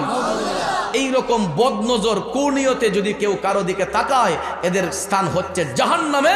আর এই সমস্ত উত্তম রূপ দেখার পরেও কেউ যদি দুনিয়া লোভী না হয়, আখিরাতের চিন্তা করে, যৌবনটাকে হেফাজত করে, ওই পুরুষের জন্য জান্নাতি একটা পুরুষের জন্য 70টা বেহেশতি হুর আল্লাহ রাখবে তাদের সেবা করার দায়িত্বে। কারণ জান্নাতের মধ্যে কোনো পাওয়ারলেস মানুষকে নেওয়া হবে না। এই জন্য বন্ধুরা আমার, যারা জান্নাতি হবে এরা হাসান হুসাইনের মতো যুবক হয়ে জান্নাতে প্রবেশ করবে। এরা হাসান হুসাইনের মতো জান্নাতে প্রবেশ করবে। জোরে কোন সুবহানাল্লাহ। এই জন্য আমার বাবাজিরা, বন্ধুরা আমার, মদিনার কামলিওয়ালা নবী জান্নাতের মধ্যে এই দৃশ্য দেখলেন, জাহান্নামের মধ্যে আমার মদিনার কামলিওয়ালা নবী এই রকম দৃশ্যগুলা দেখলেন। বন্ধুরে বন্ধু, তারপরে আমার মদিনার কামলিওয়ালা নবী, মায়ার নবী, দয়ার নবী প্রথম আসমান পাড়ি দিয়া আমার রসুল যখন দ্বিতীয় আসমানের মধ্যে গেলেন, সেখানে যাইয়া হযরতে ইয়াহিয়া আলাইহিস সালামের সঙ্গে সাক্ষাৎ হয়ে গেল। সেখানে যাইয়া হযরতে ইয়াহিয়া আলাইহিস সালামের সঙ্গে সাক্ষাৎ হলো। তিনি আমার মায়ার নবীকে মারহাবা ধ্বনি দিয়ে তিনি অভ্যর্থনা জানালেন। তখন তিনি দ্বিতীয় আসমানের অবস্থাগুলা বুঝতে পারলেন। বন্ধুরা আমার, বাবাজিরা, তারপরে তিনি তৃতীয় আসমানের মধ্যে গেলেন। তৃতীয় আসমানের মধ্যে যাইয়া আমার মদিনার কামলিওয়ালা নবী হযরতে ইউসুফ আলাইহিস সালামের সঙ্গে সাক্ষাৎ হয়েছে। তৃতীয় আসমানের মধ্যে যাইয়া হযরতে ইউসুফ আলাইহিস সালামের সঙ্গে সাক্ষাৎ হলো। তিনি তৃতীয় আসমানের সমস্ত দৃশ্য দেখার জন্য আল্লাহর হাবিবকে সহযোগিতা করলেন। মদিনার কামলিওয়ালা নবী তৃতীয় আসমানের দৃশ্য দেখার পরে এবার মদিনার কামলিওয়ালা নবী চতুর্থ আসমানের মধ্যে যখন গেলেন, চতুর্থ আসমানের ফেরেশতা দরজা খোলার পরে আমার মায়ার নবী, দয়ার নবী সেখানে যাই হযরতে ইদ্রিস আলাইহিস সালামের সঙ্গে সাক্ষাৎ হইল। চতুর্থ আসমানের মধ্যে হযরতে ইদ্রিস আলাইহিস সালাম আমার নবীর সঙ্গে সাক্ষাৎ করলেন। তিনি আমার নবীকে মারহাবা ইয়া রাসূলুল্লাহ বলে তিনি অভ্যর্থনা জানাইলেন। চতুর্থ আসমানের মধ্যে যাওয়ার পরে আমার মদিনার কামলিওয়ালা নবীর শরীর মুবারকের মধ্যে একটা পোশাক মুবারক গায়ে দিয়েছিলেন। এই পোশাক মুবারকটা ছিল সবুজ রঙের পোশাক। আমার নবীর সামনে 4 রঙের পোশাক আইনা হাজির করা হয়েছিল। একটা পোশাকের রং সাদা, একটা পোশাকের রং কালো, একটা হলো সবুজ, একটা হলো নীল হলুদ। বন্ধুরা আমার, এই 4 রঙের পোশাক আইনা নবীর সামনে হাজির করার পরে আমার দয়াল নবীজি সবুজ রঙের পোশাকটা ব্যবহার করলেন। আল্লাহু আকবার। তখন হযরতে ইদ্রিস আলাইহিস সালাম বলতেছেন, নবী গো, এই পোশাকটা পরিধান করে আপনি আপনার উম্মতদেরকে জান্নাতের পথটা আগাইয়া দিলেন। সুবহানাল্লাহ। কারণ এই সবুজ রঙের পোশাক এটা হলো জান্নাতের পোশাক। সুবহানাল্লাহ। সুবহানাল্লাহ। আমার নবীর সবুজ গম্বুজ মুবারক রং কেমন? সবুজ। সবুজ গম্বুজ, এটা জান্নাতের নিশানা, এটা জান্নাতের নিশানা। জান্নাতের রং হলো সবুজ। যেরকম সুবহানাল্লাহ। বন্ধুরা আমার বাবাজিরা, তারপরে দয়াল নবীজি চতুর্থ আসমানের সমস্ত দৃশ্য দেখার পরে এবার মদিনার কামলিওয়ালা নবী পঞ্চম আসমানের মধ্যে গেলেন। সেখানে যাইয়া হযরতে হারুন আলাইহিস সালামের সঙ্গে সাক্ষাৎ হলো। পঞ্চম আসমানের মধ্যে হযরতে হারুন আলাইহিস সালামের সঙ্গে সাক্ষাৎ হলো। তিনি আমার নবীকে মারহাবা ইয়া রাসূলুল্লাহ বলে অভ্যর্থনা জানাইলেন। পঞ্চম আসমানের দৃশ্য দেখার পরে আমার মদিনার কামলিওয়ালা নবী ষষ্ঠ আসমানের মধ্যে গেলেন। ষষ্ঠ আসমানের মধ্যে মুসা নবীর সঙ্গে সাক্ষাৎ। মুসা আলাইহিস সালাম আমার নবীকে মারহাবা অভ্যর্থনা জানাইলেন। এরপরে মদিনার কামলিওয়ালা নবী সপ্তম আসমানের মধ্যে যাইয়া হযরতে ইব্রাহিম আলাইহিস সালামের সঙ্গে সাক্ষাৎ হইল। সপ্ত আসমানের মধ্যে যাইয়া হযরতে ইব্রাহিম আলাইহিস সালামের সঙ্গে সাক্ষাৎ হলো। কারণ সপ্ত আসমানের মধ্যে ইব্রাহিম নবীও আমার নবীকে মারহাবা ইয়া রাসূলুল্লাহ বলে অভ্যর্থনা জানাইলেন।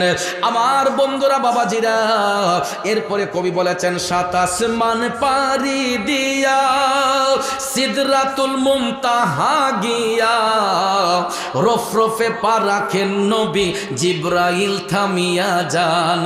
আমি পাপী অপরাধী গাইব কি নবীজির শান। ইয়া রাসূলুল্লাহ ইয়া হাবিব ইয়া রাসূলুল্লাহ। কষ্ট হচ্ছে আমার বাবাজিরাম, আমার মদিনার কামলিওয়ালা নবী এবার 7 আসমান পাড়ি দিয়া বাইতুল মামুরের মধ্যে যখন গিয়ে উপস্থিত হইলেন, সেখানে আমার নবীকে 3টা উপাধি দান করা হয়েছিল। এই যে বলেছিলাম, একটা হলো ইমামুল মুরসালিন, আরেকটা হলো ইমামুল মুত্তাকিন, আরেকটা হলো রাহমাতাল লিল আলামিন। 3টা লকব আমার নবী পাইলেন বাইতুল মামুরে যাবার পরে। রসুলকে 3টা লকব দান করা হয়েছে, ইমামুল মুরসালিন, ইমামুল মুত্তাকিন, রাহমাতাল লিল আলামিন। এই 3টা উপাধি আমার রসুলকে দান করা হলো।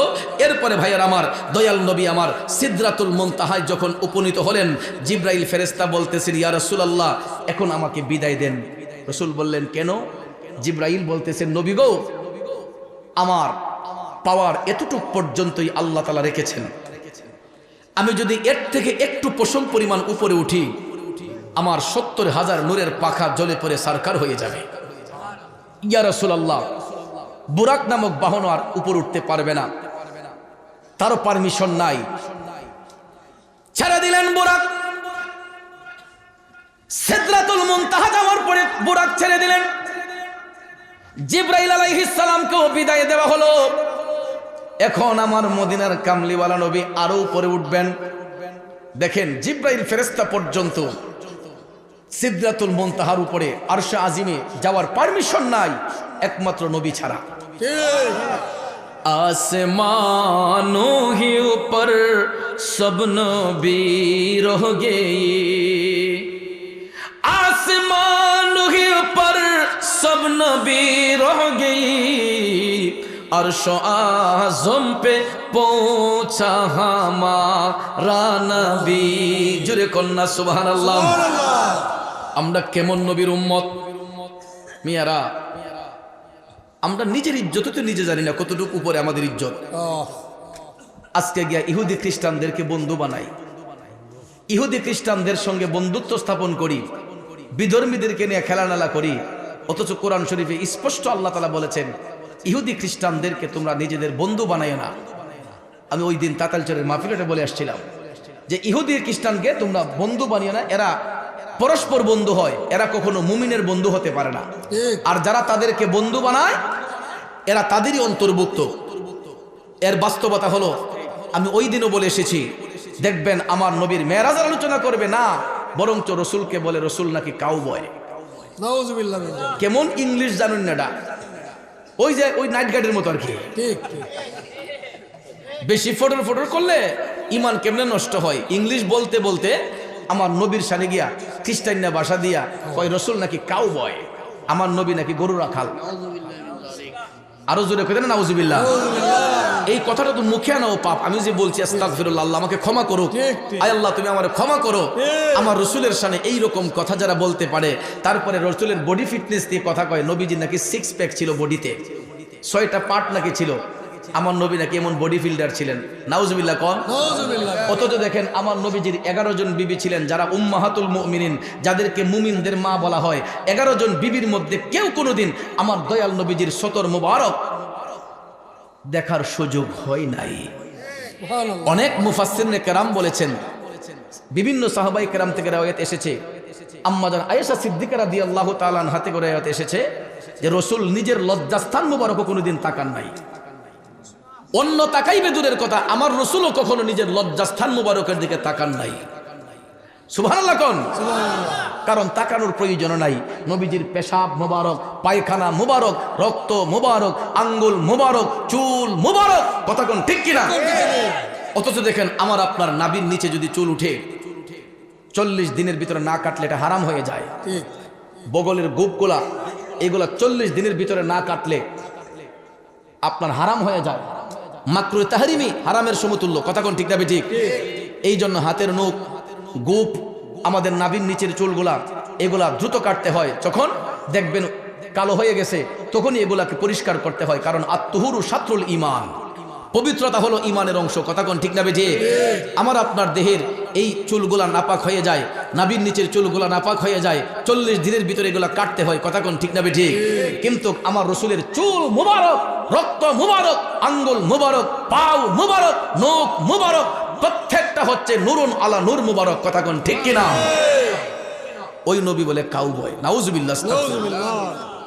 তারপরে কত বিয়াদবি। আমার রসুল নাকি 23 বছরের যুবক 40 বছরের বৃদ্ধা খাদিজাকে নাকি বিয়ে করেছেন। নাউজুবিল্লাহ। নাউজুবিল্লাহ মিন জালিক।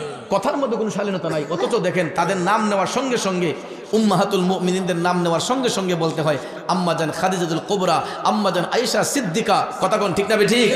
এরকম ভাবে ভাইয়েরা আমার, বন্ধুরা আমার, রসুলের বিবিগণকে যখন সম্বোধন করবে পৃথিবীর মানুষরা, তখন তাদেরকে মুমিনদের মা হচ্ছেন তারা, কথা কোন ঠিক না ঠিক। উম্মাহাতুল মুমিনিন, এরা হচ্ছেন মুমিনদের মা। তাদের নাম মুবারক নিতে গেলে আদবের সহিত নিতে হয়, তাজিমের সহিত নিতে হয়, কথা কোন ঠিক না ঠিক। কিন্তু আজকে দেখা যায় ইহুদি খ্রিস্টানদের খপ্পরে পড়ে তাদের নাম নিয়েও এরকম বিয়াদবি হয়। তাহলে এরা কিভাবে মুমিনদের বন্ধু হবে? এরা কখনো মুমিনের বন্ধু হতে পারে না, কথা কোন ঠিক না ঠিক। আজকে সত্যের পক্ষে কথা বলছে বিদায় আমাদেরকে বলে আমরা নাকি বেদাতি, আমরা নাকি ভণ্ড, আমরা নাকি এই, আমরা নাকি সেই। আমাদের আলোচনা বন্ধ হয়ে যাবে, করতে পারবে না। ইজ্জত দেওয়ার মালিক কে? ইজ্জত নষ্ট করবেন কে? আল্লাহ। বেইজ্জতি করতে পারে, আল্লাহ ইজ্জত দিতে পারে। এই জন্য ইজ্জতওয়ালা মানুষদেরকে যারা বেইজ্জতি করতে চায়, আমার আল্লাহর পক্ষ থেকে তাদেরকে বেইজ্জতি করা হয়, এবং এটার বাস্তবতাও রয়েছে, ঠিক কিনা বলেন? তো ভাইয়ার আমার, বন্ধুরা আমার, আমরা এই মেরাজুন নবীর আলোচনা করলে এইগুলা পাই। আমার রসুল মহান আরশ আল্লাহর মধ্যে আল্লাহ তাআলা হাবিবুল্লাহ বলে উঠিয়েছেন, যেখানে কোনো ফেরেশতার আগমন হয় নাই, কোনো নবীদের আগমন হয় নাই। বুরাক ছেড়ে দিলেন, জিব্রাইলকে ছেড়ে দিলেন। আল্লাহ রাব্বুল আলামিন রফরফ নামক একটা বাহন আমার রসুলকে বহন করার জন্য আল্লাহর কুদরতি ইশারায় পাঠালেন। এই রফরফ নামক বাহনের বর্ণনা করতে গেলেও ব্যাপক সময়ের দরকার লাগবে। ভাইয়ের আমার, এটা কেমন বাহন? অনেক মুফাসসিরিনে কেরাম এই রফরফ নামক বাহনের বর্ণনা করতে গিয়ে অনেকেই অনেকভাবে অভিমত করেছেন। কেউ কেউ বলেছেন এই রফরফ নামক বাহনটা ছিল হুজুর গাউসে পাক আব্দুল কাদের জিলানীর রূহ মুবারক। ঠিক। আরো জোরে করেন সুবহানাল্লাহ। এটা বললেই তো আগুন লাগবে, কথা কোন ঠিক না ঠিক। কারণ বন্ধুরা আমার, বাবাজিরা আমার, আল্লাহ চাইলে পারে কি পারে না? কথা কোন পারে কি পারে না? তো যাক, সেই দিকে আমি যাচ্ছি না। আমার রসুল রফরফ নামক বুরাকের মধ্যে উঠে মহান আরশ মুআল্লার কাছাকাছি আল্লাহ তাআলা বলে, উদনু মিন্নি ইয়া হাবিবি, ও বন্ধু আরেকটু কাছে আসুন, কাছে আসুন। আমার রসুল জুতা মুবারক খুলে আরশের মধ্যে উঠতে চাইলেন। আল্লাহ কয়, হাবিব আপনি জুতা রেখে উঠবেন কেন? আমার আরশ মুআল্লা আপনার জুতা মুবারকের ধুলির অপেক্ষা করতেছে। আল্লাহ কয়, ও হাবিব, আপনার জুতা মুবারকের ধুলি দিয়ে আমার আরশটাকে আপনি ধন্য করে দেন। হাবিবের সম্মান কেমন আল্লাহ তাআলা দিয়েছেন দেখুন। আর ওই সমস্ত টুন্না মৌলবীরা আমার নবীর শানে গুস্তাকি করে, বেয়াদবি করে, তোদের বেয়াদবি কি আসে যায়? আল্লাহ কয়, ওয়ারাফা'না লাকা যিকরাক, ও হাবিব, আপনার ইজ্জত, আপনার প্রশংসা আমি আল্লাহ বাড়িয়ে দিয়েছি। তারপরে বন্ধুরা আমার, আরশ মুআল্লা পাড়ি দিয়ে আমার রসুল যখন এই লা মকানে, আল্লাহ তাআলা কয়, ও বন্ধু আরেকটু কাছে আসুন। আল্লাহ তাআলা এমন একটা জায়গার মধ্যে হাবিবকে নিয়ে এলেন, তাফসিরের মধ্যে এসেছে যে রসুলের নূর মুবারককে আল্লাহ এত কাছে নিয়ে গেলেন, মাঝখানে একটা চুল ফেলে দিলে যেই রকম জায়গা ফাঁক থাকে, আল্লাহ তাআলা হাবিবকে এত কাছে মিশাইলেন যেন মাঝখানে একটা পশম পরিমাণ, চুল পরিমাণ জায়গা যেন ফাঁক রয়ে গেল। আল্লাহ তাআলা হাবিবের সঙ্গে কথা বলতেছেন, ও হাবিব, বন্ধু তো বন্ধুর বাড়িতে আসলে কিছু না কিছু নিয়ে আসে। আমরা যখন বন্ধুর বাড়িতে দাওয়াতে যাই, মিঠাই মিষ্টি কিছু নেই না? আল্লাহ তাআলা হাবিবকে বললেন, হাবিব, বন্ধু বন্ধুর বাড়িতে আসলে কিছু না কিছু নিয়ে আসে, আপনি কি নিয়ে আসলেন? আমার রসুল ডাক দিয়া কয়, আমি খালি হাতে আসি নাই। আল্লাহ, বন্ধু বন্ধুর বাড়িতে আসলে তো কিছু না কিছু আনতে হয়, আপনি তো শিখাইছেন। আমি তো খালি হাতে আসি নাই, আমি আমার গুনাহগার উম্মতের গুনার বোঝা নিয়ে আপনার কাছে হাজির হয়েছি। আমি আর কি আনবো? আমি আমার গুনাহগার উম্মতের গুনার বোঝা নিয়ে হাজির হয়েছি। আল্লাহ খুশি না বেজার? আল্লাহ তাআলা খুশি যে দেখো আমার হাবিব উম্মতকে কত ভালোবাসে। আমার আল্লাহ হাবিবের উম্মতের প্রতি দরদ দেখে আল্লাহ তাআলা কয়, হাবিব, আপনি উম্মতকে এত ভালোবাসেন, আপনার উম্মতের জন্য কি দিতে পারি? তখন দয়াল নবী বলতেছেন, বন্ধু কি বন্ধুর কাছ থেকে কোনো কিছু চেয়ে নেই? খুশি হইতে দিবেন।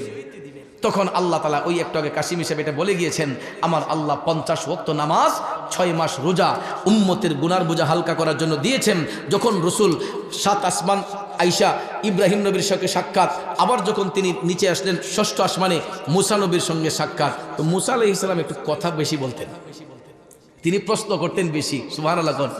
তো মুসা আলাইহিস সালাম তিনি আমার আল্লাহকেও দেখার জন্য অ্যাপ্লিকেশন করেছিলেন। এই যে একটু আগে বলে গেছেন মৌলানা যে রাব্বি আরিনি, আল্লাহ আমি তোমারে দেখতাম। কোনো নবী কিন্তু এরকমভাবে ডাকতেন না, কিন্তু মুসা আলাইহিস সালাম একটু বেশি তিনি মৌলার সঙ্গে প্রেমের কালেকশন ফিট করার জন্য একটু কথাবার্তা বলতেন। তো রসুলের সঙ্গে বলতেছেন, ইয়া রাসূলুল্লাহ, আপনি উম্মতকে এত ভালোবাসেন, উম্মতের জন্য আনলেন কি? তখন তিনি বললেন, আমার উম্মতের গুনার বোঝা হালকা করার জন্য 6 মাস রোজা আর 50 ওয়াক্ত নামাজ আনছি। মুসা আলাইহিস সালাম হাইসা হাইসা বলতেছেন, ওগো নবী, ইয়া রাসূলুল্লাহ, আপনার উম্মতরা 50 ওয়াক্ত নামাজ পড়লে এরা কাজ করবো কেমনে? রিজিকের তাল্লাশ করবো কেমনে?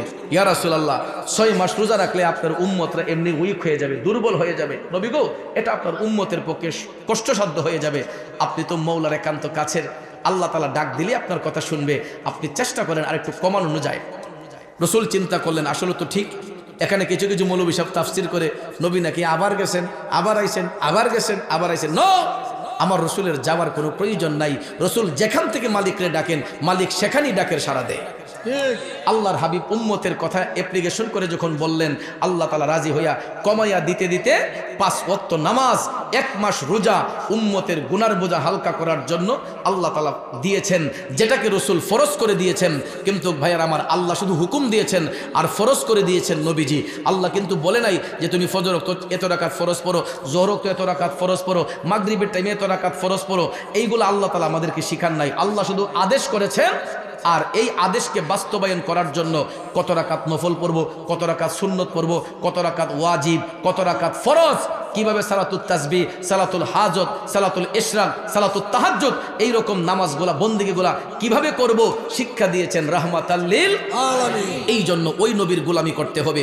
নবীর গোলামি যারা করে ইহকালও শান্তি পাবে, পরকালও মুক্তির ফয়সালা হবে। নবীর সাথে দুশমনি যারা করবে, ইহকালে তাদের কষ্ট হবে, পরকালও তাদের জন্য আযাবের দৃশ্য রয়েছে। ঠিক কিনা বলেন? তাহলে বলুন, আমরা নবীর গোলামি চাই কি চাই না? কারা কারা চাই? 2 হাত তুলে দেখাই। নারায়ে তাকবীর, নারায়ে রিসালাত, আহলে সুন্নাত ওয়াল জামাত, সুন্নি মহা সম্মেলন, পবিত্র ঈদে মিলাদুন নবী। বন্ধুরা আমার, সবশেষে কথা হলো, আমরা দয়াল নবী উম্মতের গুনার বোঝা হালকা করার জন্য নামাজ এবং রোজা নিয়ে আসছেন। তাহলে বলুন, ওই নামাজ পড়া দরকার না সারা দরকার? আজকের মাহফিল তখনই সার্থক হবে